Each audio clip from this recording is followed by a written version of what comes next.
iyadoo la fulinayo amarka madaxweynaha jamhuuriyadda federaalka ee Soomaaliya mudane Maxamed Cabdullaahi Farmaajo ee ku aadanaa in saraakiisha da'da yar ee loo soo tababaray militariga ay ka muuqdaan hogaamada ciidanka xoogga dalka ayaa taliyaha ciidamada xoogga dalka General Cabdiwali Xasan Jaamac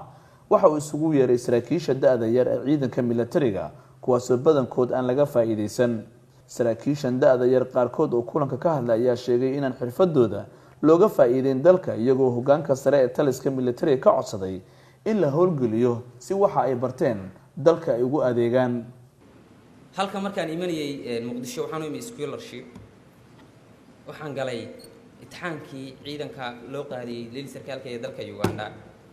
waxa diyaaradii lagu soo kala qoray waxa ii soo baxday 2 maalmood waxa horeysay diyaaradda ciidanka xoogga dalka Soomaaliya ee scholarship-ka aan ku jira u baxay dalka Turkiga balse waxaan raacay tii wadadii aan anigu ku hamiyay ee fakarka ahayd waxa xaqiiqatan lama hilmaamaan in aynu u dhownahay oo saaxiib la nahay geerida taas baa lama hilmaamaan balse waxaan diris la nahay haddaan nahay ciidanka xoogga dalka Soomaaliyeed guusha markastana waa dardargelina waxaan aaday Mareykanka markaan Mareykanka tagay oo wax bartay waxa la yaabay nin SNA ka socda oo Mareykanka taga wax barta oo buundo fiican ka keena waxay leeyihiin ciidanka xoogga dalka Soomaaliyeed waxa laga gudbiyaa report qaldan waxa jira ma ahan aqoon ma lahan markaas ana meesha aan tagay aan buundo fiican ku baasay ayaa hadan waxa lagu barbaariyay oo la ii sheegay inaan Mareykanka iska joogo aan baxsado أنا وحنا هاي ما بحثنا يو أنا قد وحي صادر وطن وحي صادر SNA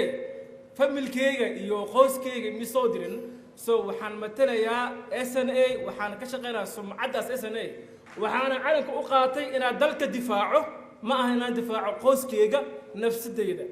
وحنا قا صدي أنا وحالة شرت كجت إن صولابته ودك كصولابته شقيه استيل وحنا ديار واحد inaan sheerjito u dhinto saraakiishan da'da yar oo badankooda heer jaamacadeed kuna soo tababartay dalalka Turkiga, China, Uganda, Masar, Suudaan, Mareykanka iyo kuwa kale ayaa ka codsaday madaxda taliska militariga inay qayb muhiim ah ka qaataan dhalinyaradan dagaalka ku wajahan kooxaha nabadiidka si ay u hubiyaan rabitaanka shacabkooda ee ku aadan inuu nabad ku noolaado waxaa farxad noo ah inaan maanta taliyaha hortiisa ka sheegno wax walba oo aan tabanayno saraakiishii hore oo naga horeysay markaan wareysano minister gaal wuxuu ku leeyahay markaan xidigla ahaa mas'uuliyadaasan haya waxay nagu qaadatay annagoo infantry soo baranay inaan ku dabaqno waxay aan ka soo barnay shibilnimadeena soo baranay ama jaamacadaha shibilka uga soo baxnay oo maamul xafiisyada hoose ah inaan ka shaqeyno annagoo rabnay markaan ka soo baxnay kuliyadaha sida hadda leeyay saraakiil badan yimid oo kale ay ka soo baxaan inaan tagno furimaha oo wadankeena aan u horno dhiigeena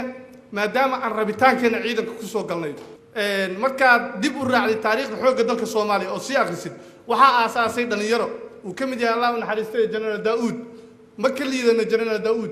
waxa laga yaabaa xilliga inay secondary ahaayeen maanta waxa naga buuxa jaamiciyaal master rag ah baa nagu jira hase ahaatee maana helin fursadeeni meeshii aan ku qaban lahayn positionkii aan ku qaban lahayn iyo walibana xilliga aan qaban lahayn oo duruufta ay soo masaamixin noo hiili oo aan u hiilina dalka si aan u noqono ciidamada dalka Soomaaliyeed awoodooda soo saara calankooduna u istaago dal aan ciidan lahayn ma istaaga taliye waan arag waxa dalku ka dhaqaaq weynay waan xusuustaa waana nood gareeyay waanan hayaa aqoonta wax lagu dhisay wax lagu asaasay taliye haddii naloo siiyo fursad taliyaha ciidanka xoogga dalka General Gorod ayaa sheegay in hadda iyo wixii ka dambeeyay saraakiishan dhalinyarada loo dhiibayo hogaamada iyo qaybaha ciidamada si looga gudbo caqabadihii muddo haystay dhismaha ciidanka xoogga dalka aad baan ugu faraxsanahay inaan muxuu ahaa la kulmo saraakiil dhalinyaro ah oo aqoon leh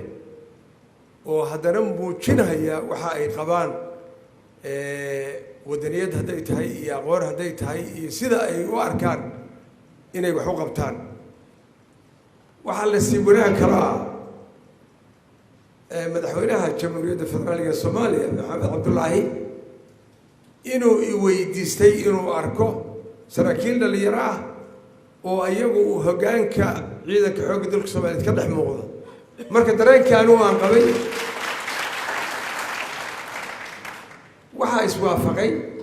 dareenkii anigu aan qabay iyo kii isagu uu qabay waa iswaafaqeen laga bilaabo hoggaamada ilaa horin ilaa koox waxa weeye saraakiisha yar baa ka dhigayna haddii la yiraahdo ayaa ka dhigay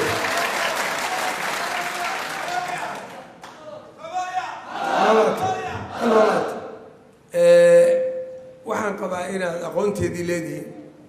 waxaan qabaa sida hadda ragu fakarahayn inaan u fakarayn waxba lama qaban karo waxba lama sixi karo waxba soo kordhi mahayaan waa inay wax soo kordhaan wey haddii ilaahay yidhaahdo ciidanku waa inuu isbedelaa oo annaga aad nagala wareegtaan xukunka toddobaadkii tegay ayay ahayd markii madaxweynaha jamhuuriyadda federaalka ee Soomaaliya mudane maxamed cabdullaahi farmaajo uu kulan kula yeeshay hoggaanka sare ee ciidanka xoogga dalka wasaaradda gaashaandhigga kuwaasoo ka wada hadleen arrimo quseeya dib u kabashada ciidamada iyo waxyaabaha muhiimka ah si loo dhaqaajiyo dhismaha ciidanka. Cali Baasha Cabdullaahi, warbaahinta qaranka, magaalada Muqdisho.